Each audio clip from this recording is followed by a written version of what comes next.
Tantor Audio, a division of Recorded Books, presents The Gilded Path 2, a Cultivation Portal Fantasy, by S. A. Archer. Narrated by Todd Menesses. Chapter 1.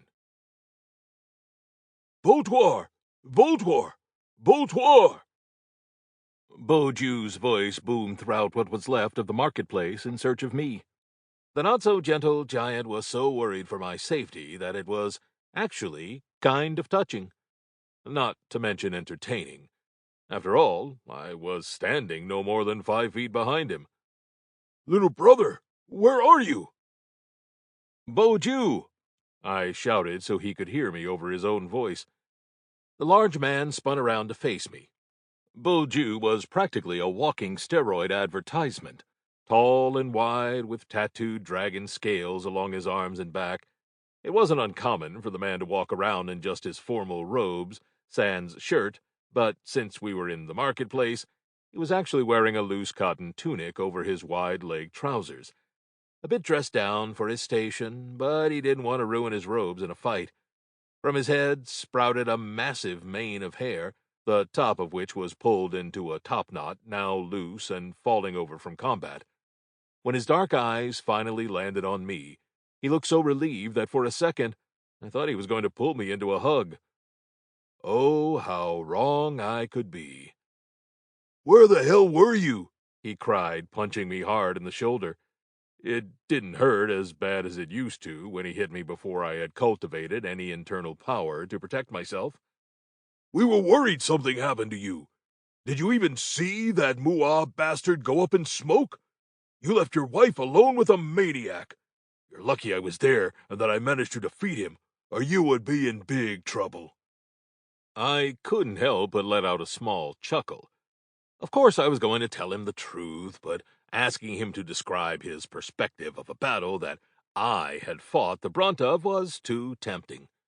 "What happened, Beaujeu?" "But, Peter," Monomo blinked behind me. The 9-tailed, golden-haired kitsune girl was usually the last one to pick up on things like irony and sarcasm. "you were there." "I can't believe I missed such an interesting battle," I cut her off, turning back to wink at her. "Tell me all about it, Beaujeu." My dragon-tattooed brother-in-law couldn't resist the urge to exaggerate an already dramatic story. He sank down into his hips as if he was preparing to fight all over again, taking a deep breath to prepare for his tale. "So, we walked out of the tent into a flood of enraged soldiers with blades sticking out of their bodies." "Oh, hold that thought," I frowned, holding up a hand to cut him off. Behind Beaujeu, I could see that people had begun returning to the marketplace. I could already imagine the gossip spreading through the patrons and vendors alike that the marketplace was too dangerous and they needed to return to the old methods, blaming the Bow family for creating this in the first place. "We have to soothe people now before they get any bad ideas. Beaujeu, tell everyone you can find that the marketplace is safe and the Muah clan cannot bother us again. Then tell anyone with any damage to come to see me in my tent, and we'll get started on renovation plans right away." He deflated a bit at not being able to tell his grand story, but nodded. "All right, little brother." He turned and headed for the crowd. Behind me, Monomo perked up. "Oh, should we go tell people too?" "You? No," I said with an amused smile on my face as I addressed the group behind me. "You're all coming back to the tent with me." "Why?" She blinked, her ears twitching while her tails drifted side to side behind her. Daitan, an Oni girl with ashy red skin, a large mass of dark hair and 2 angled black horns growing out of her head, rolled her eyes and patted Monomo on the shoulder. "Because, even though we just saved their asses from total destruction, they still hate us. Come on." "Oh, yeah," Monomo pouted, her ears and shoulders both slumping as she turned to head back to the tent that we had been occupying. Daitan wasn't wrong. These people were quite literally the only ones in the world that I trusted, but to every other human in the country of Ryoshu, they were slaves. My party now consisted of Daitan, Monomo, my wife Mayue, a half-Tengu woman, a bull Oni, a creature called a Konomong, something referred to as a swamp leopard, and a giant chicken. Sorry, I mean a war rooster. In Ryoshu, non-humans of any kind were slaves. Technically, this group, minus my wife, of course, consisted of slaves that someone else owned but put me in charge of. But I didn't see them like that. I saw myself as more of a democratic leader than a dictator. I would never force them to do anything, and I tried my best to provide for them the best I could, given that they legally belonged to someone else and I was an ex-servant who wasn't allowed to touch money. Well, I wasn't allowed to keep money, but I didn't need to keep it to get what I needed.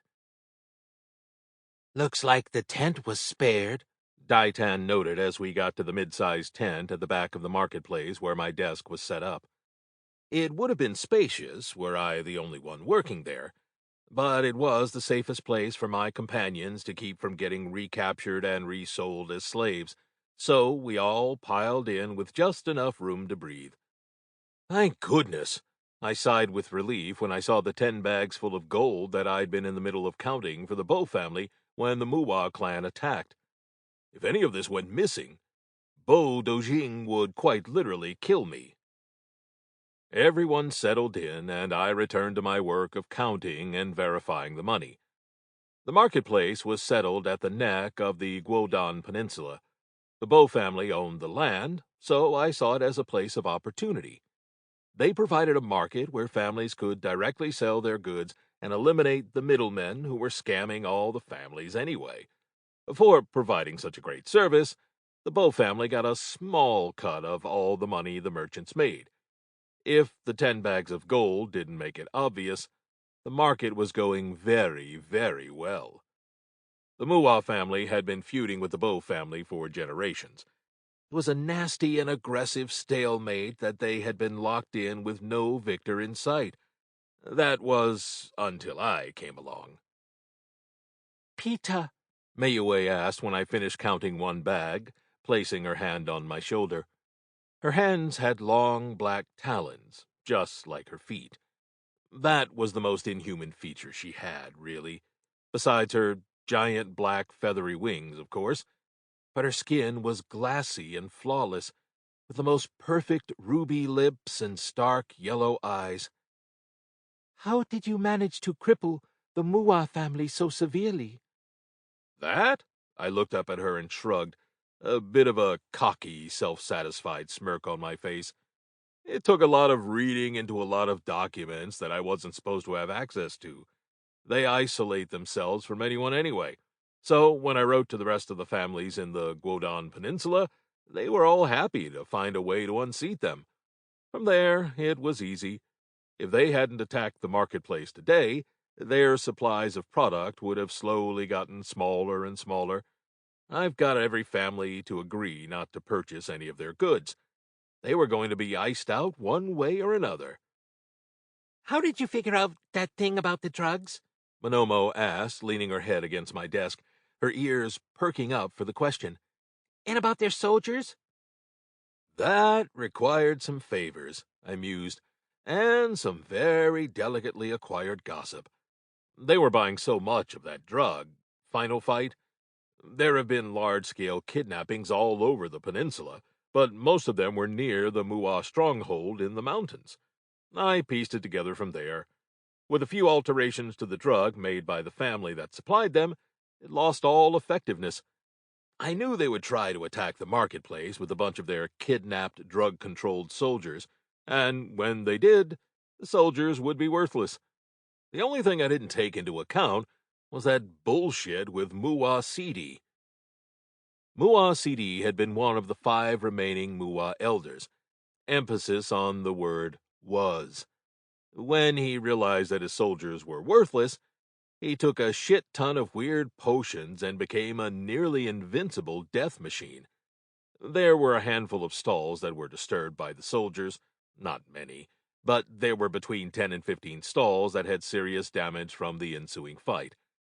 After I returned to counting, it wasn't long before merchants and vendors started coming in to tell me what had been damaged. When Bo-Ju returned, I had him compensate the affected parties for any lost merchandise. I would have done it myself, but I wasn't going to give Bo Doxing a chance to even imply that I had stolen money. In total, 9 stalls had major damage, while 5 had varying degrees of minor damage. Luckily, the marketplace was so new that we were still in the construction phase anyway. Within 2 hours, everything was smoothed over, trust in the market was restored, and the reputation of the Mua family was non-existent. Everything was perfect. That was the last guy who had a problem with his stall. Bo-Ju nodded when one of the Dangong family vendors left our crowded tent. Now, you have some explaining to do. Where the hell were you during that fight? And you still have some other shit to explain too, you know. Right, I sighed, rubbing my face. I was almost positive everything would be fine when I told him the truth. But it was still not going to be fun when he learned the degree to which I'd been lying and sneaking around for months. Mayway said I was trying to contact the mansion when the fight started, but... Peter? Daitan interrupted me. 1 second. I held up my hand. I know that's what she said, but the truth... Peter! Daitan said again, grabbing my shoulder. What? I looked over to see a look on her face that could only be described as, oh shit. Mua CD said when the fight started that they had hundreds more of their little minions invading the mansion, right? She said. Yeah, so what? Bo-Ju frowned, growing more irritated the longer he had to wait for me to answer his question. I know the little grunt guys were worthless, but if they sent that many to the mansion, they probably sent another Mua elder to lead them, right? Suddenly, her expression made sense. Oh, shit, I muttered. Bo-Ju. Mayway frowned, standing and wiggling her way through the crowded tent next to him. You know our family best, and you saw how difficult it was to defeat Mua CD. Do you think they're okay? Now, Bo-Ju shared the same expression that Daitan and I did. I honestly don't know. I want to say yes, but... We shouldn't take any chances, Mayway finished his sentence. Peter, we need to return to the mansion and make sure they're okay. Of course, I nodded. I went to find a Bo family member to collect the money from my tent and store it safely until it could be counted, and in 10 minutes, we were on our way back to the Bo mansion. The problem was, it was about a 2-hour carriage ride from the marketplace to the mansion, and it had already been close to 3 hours since we had defeated Moa CD. The air in the carriage was very tense, mostly because of Mayway and Bo-Ju. None of us could blame them. It was their family, after all. No one in the carriage wanted to say anything in case we were on our way to a massacre, but the last thing anyone wanted to do was acknowledge the worst possibility. Peter? Monomo smiled about 15 minutes into the ride. She looked absolutely precious the way she sat on a cushion made of her fluffy tails, and she was probably the only one of us experiencing any comfort in the bumpy hardwood cabin. You can tell Bo-Ju now, can't you? Tell me what? My brother-in-law blinked, tearing his mind out of his thoughts. Oh, yeah. Yeah. Tell me everything now. You agreed, no more secrets. I was suddenly very grateful that Mayway was sitting in between us during this ride. It would be good to tell him this with her face in front of us. I took a deep breath and felt her hand on my knee, trying to provide some small modicum of support. It's going to make more sense if I start from the beginning. Do you remember the grand auction? So I told Bo-Ju everything. Well, okay, not everything. I didn't mention the part about being an accountant from Earth who lived a totally normal, modern life up until the point that some alien-looking guy broke into my apartment and shot me in the face, at which point I woke up sweeping the Bow Mansion. But I hadn't actually told anyone that, except Daitan. It was just harder to explain since I didn't have any answers as to why. But I told him about the auction. When Bo Duxing gave me about 30 gold pieces and dared me to come back with 3,000 or die, the first purchase I made was Daitan. At the time, it was an objectively bad business decision that turned out to be the greatest mistake I'd ever made. Being a member of the Gold Clan in Ryoshu was where this story became even more complicated. Everyone in Ryoshu had something they called internal power. You could use this power to do incredible things, like magic, healing, and even changing your body shape. But this power wasn't invisible. Others who knew how to use that power could sense it in others. And from the moment I met Bo Doxing, he made it clear that my survival hinged on not cultivating any of that internal power through the money he gave me access to. So Daitan, in all her internal power wisdom, offered to teach me how to suppress my power so that no one would sense it. When she agreed to do that, I began cultivating. And I had been cultivating ever since. The only way that members of the Gold Clan were able to cultivate. Through money. No fucking way, Boju said, a blank expression that I couldn't read on his face. There's no fucking... this whole time? Yeah, I nodded, rubbing the back of my neck. Daitan taught me well. Your great-grandfather doesn't suspect a thing. And I'm telling you this because I trust you not to tell him. Wait, he frowned suddenly. So, if you have such massive internal power, and if you've been accidentally discovering advanced techniques like you say you have, then why the hell did we fight Muwa Sidi without you? The whole cabin shifted at that point. All three of the girls started trying and failing to suppress laughter. I even smiled a bit myself. About that. I closed my eyes and used my internal power to strengthen and elongate my jaw to give my face a completely different shape. Though I left my body the same way it normally was, instead of enhancing it to display freakishly large muscles similar to Boju's, like I had during the fight. And when I spoke, my voice was pitched down again. Hey, cousin. Holy shit! Boju practically shouted into Meiyue's ear. How the hell do... You can't do that! That's not something you can do with internal power. I've never seen it before. Apparently you can, I laughed as my face returned to normal. Yo-Yo taught me. Yo-Yo? He frowned before his face fell suddenly in disbelief. Yo-Yo? The swamp leopard? I nodded slowly. I promise. I was just as surprised as you are. But he can't...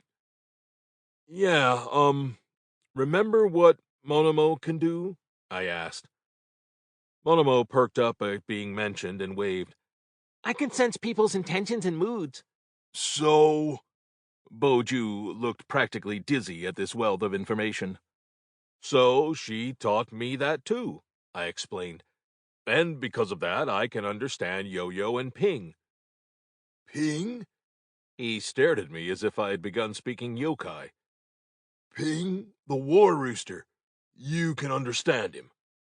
Yes, I groaned, rubbing the bridge of my nose. And the worst part is, he's kind of smart. The war rooster was the least complex of the creatures in my little merchant party.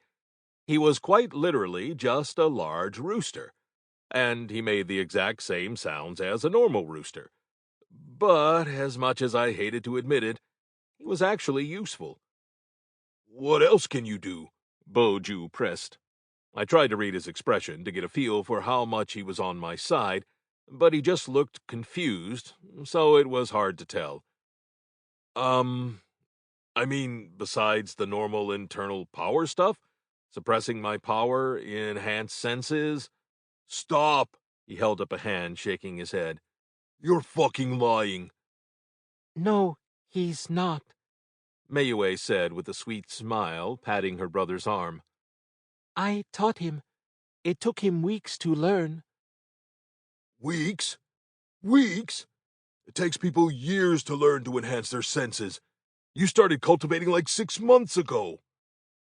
I know. I smiled sheepishly, trying not to be obvious about how cool I felt. I am a fast learner. It's as weird as it sounds. Daitan nodded as she laid back with her head on Monomo's lap. He can suppress his power and attack with it at the same time. He figured that out on day 2? 2! Boju rubbed his face. I almost felt bad for dumping all of this on him, but he was the one that asked. Can you do anything else? Yeah, I nodded. I can shift my bones and my body like I did back at the marketplace. I learned some efficient cultivation techniques from Nguyen. I can heal myself too as I'm fighting. I learned that one from Hiroto. Fuck! Boju hissed. He turned around and opened the door to the carriage as it was moving and stuck his head out, looking toward the back of the carriage. Ping, Yo-Yo, Nguyen, and Hiroto all rode on the back whenever we traveled. Hiroto, I demand that you teach me how to heal during battle. I heard a loud, deep laugh from the bull Oni before he called up to me. So, you told him, eh? He's taking it pretty well, I called back. Man, I hoped I was right. Boju sat back down, shaking his head in disbelief. This should be impossible. I gave him a sympathetic look. I certainly understood how it felt to learn that the world didn't follow the rules you thought it did. Like, how I thought the world was logical and didn't have money-based kung fu magic. As I said earlier, I sighed, I wanted you to know the truth, because I want you to trust me. You mean a lot to Mayway. At my words, she took Boju's hand in hers and smiled. It feels so good not to have secrets from you again, Juju. At his words, he visibly softened. That was always sweet. Boju looked like he had just won a bodybuilders on steroids contest, and his love language was punching. But any time Mayue was involved, he just turned into a big teddy bear. He was the one who initially defied the orders of Bo Doxing, the patriarch of the Bo family, and offered to help me cultivate and keep it a secret, just so I could protect his sister from harm. So, Boju frowned, looking over at me again. I don't understand. Why are you able to do all those things? How are you able to train so fast and perfect these techniques that others spend years learning? Is it a Gold Clan thing? Now, that I don't have an answer to, I admitted, sighing as I pushed my own messy mop of hair out of my face. It was shaggy when I arrived. It was about down to my shoulders now. I knew I'd need to let it grow in order to fit in with the people of Ryoshu, but I just couldn't jibe with the idea of wearing a top knot. It reminded me too much of a man bun. What? So you're just some powerful mega cultivator? He huffed, crossing his arms. Ah, is the big guy jealous? Daitan cooed teasingly, making Monomo giggle. Boju shot them a dark, almost threatening look. I'm on Botuor's side, but I still own you. Daitan held her red hands up in the air, though she struggled to wipe the smile off her face. Right, right. Sorry, Mr. Big Guy. Sorry, Monomo giggled. Peter. Mayue tilted her head as she used my actual name. When I arrived in Ryoshu, the Bo family thought Peter was actually Pai Tuor. So when I married into their family, they changed my name to Bo Tuor. Boju has a point. Do you know why you've been able to grasp these things so fast? I suppose I never really had talked to them about it. They were just all impressed, but didn't ask many questions about how I was able to achieve such quick success. Unfortunately, I really have no idea. It just sort of happens. Lucky bastard, Boju mumbled, sitting back against the wall of the carriage. Daitan shot me a smirk, emphasizing her previous comment. I don't really care why it happens, as long as it keeps happening, I shrugged. I have more important things to worry about. It doesn't leave much time for futile questions. Aren't you curious, Peter? Monomo blinked. I guess so, I shook my head.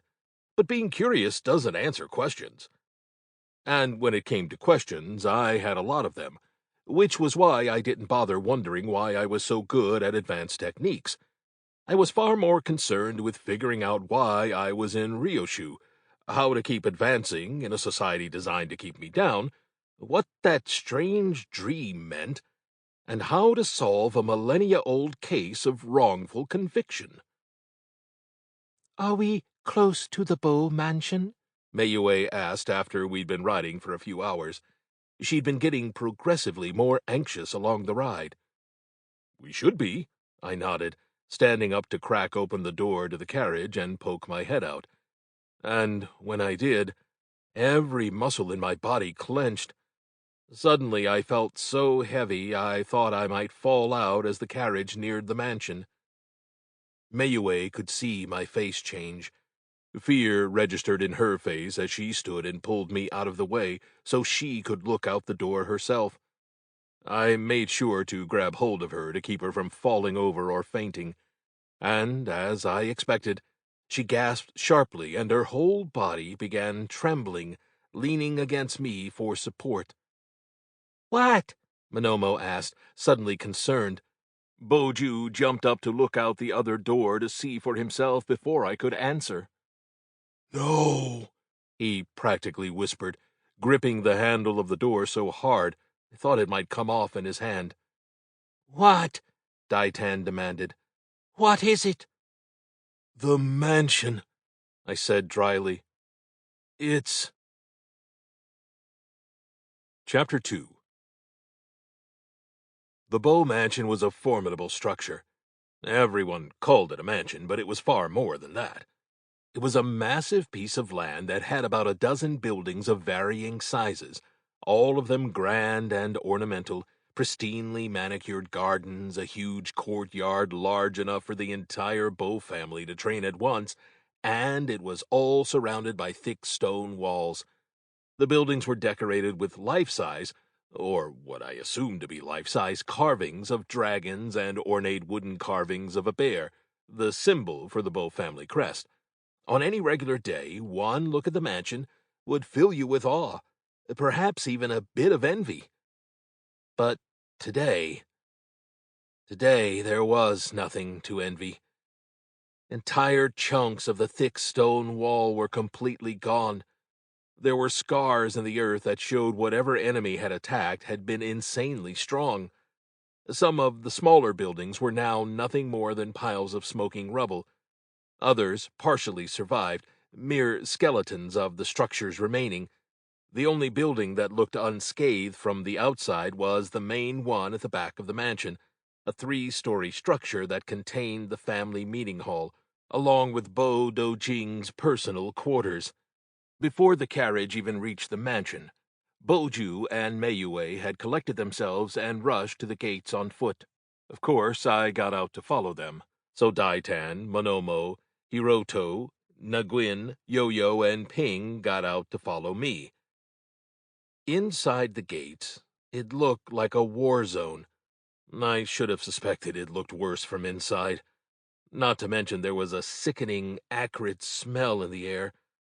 I could only imagine it was some mix of burnt buildings, crushed stone, blood, and whatever chemical concoction the Mua elders who attacked had swallowed. There were Gold Clan servants in their orange robes scurrying around the scene and trying to clean. At the risk of sounding like a complete asshole, I was incredibly grateful that was no longer my job. Then there were Bow family members and Gold Clan members trying to treat injuries. Everyone from younger Bow family members. Sample complete. Ready to continue?